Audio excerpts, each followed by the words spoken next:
Hello viewers, আজকে আমি বিএমটিভি নিয়ে হাজির হয়েছি আপনাদের সাথে। আবুল কাশেম রুমন। আমাদের প্রত্যেকের গড়ে কোমলমতি শিশুরা আছেন, স্কুল কলেজ পড়ুয়া শিশুরা আছেন, যারা অনেক সময় আরবি সূরা শিক্ষা দিতে হয় ভিডিওর মাধ্যমে বা অন্যদের হুজুরের কাছ থেকে শিক্ষা গ্রহণ করতে হয়। কিন্তু আমি আজ আপনাদেরকে ভিডিও এমন ভাবে তুলে ধরার চেষ্টা করব যাতে আপনারা ঘরে বসে আমাদের শিশুরা এই ভিডিও দেখে যাতে সূরাগুলো খুব সহজে শিক্ষা দিতে পারে। যাকে হাজির করে যে আপনাদের সম্মুখে তিনি হচ্ছেন সিলেটের গোলাপগঞ্জ উপজেলা লক্ষ্মণবন্দ ইউনিয়নের নিজ ঢাকা দক্ষিণ কাজীপাড়া মুসলিমপাড়া জামে মসজিদের খতিব, বিশিষ্ট ইসলামী চিন্তাবিদ হযরত মাওলানা আব্দুল শুকুর সাহেবের কাছ থেকে আমরা কোমলমতি শিশুদের এই শিক্ষাটি গ্রহণ করব। কিভাবে সহি শুদ্ধভাবে আমরা সূরাগুলো আমরা কিভাবে পর্যায়ক্রমে আমরা প্রত্যেকটি ভিডিও আপনাদেরকে দেওয়ার চেষ্টা করব। যাবার আগে আবার বলছি, আপনারা অবশ্যই বেল বাটনে ক্লিক করে রাখেন, সাবস্ক্রাইব করে রাখেন, লাইক কমেন্ট দিতে পারেন যাতে আমাদের আগামীতে নতুন ভিডিও আপনারা খুব সহজে পেতে পারেন। চলুন আমরা ওনার কাছ থেকে জেনে নেই সহি শুদ্ধভাবে শিক্ষা অর্জন করব। আমরা আজানের দোয়া বলছি।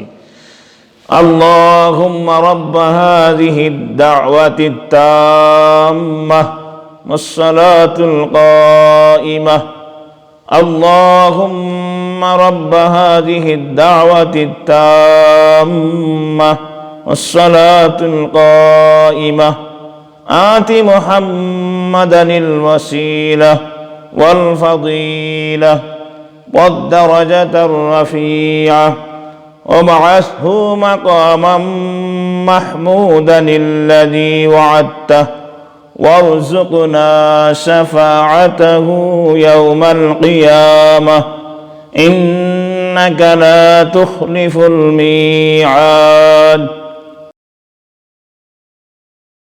اللهم رب هذه الدعوة التامة والصلاة القائمة اللهم رب هذه الدعوة التامة والصلاة القائمة آت محمدا الوسيلة والفضيلة والدرجة الرفيعة وابعثه مقاما محمودا الذي وعدته وارزقنا شفاعته يوم القيامة إنك لا تخلف الميعاد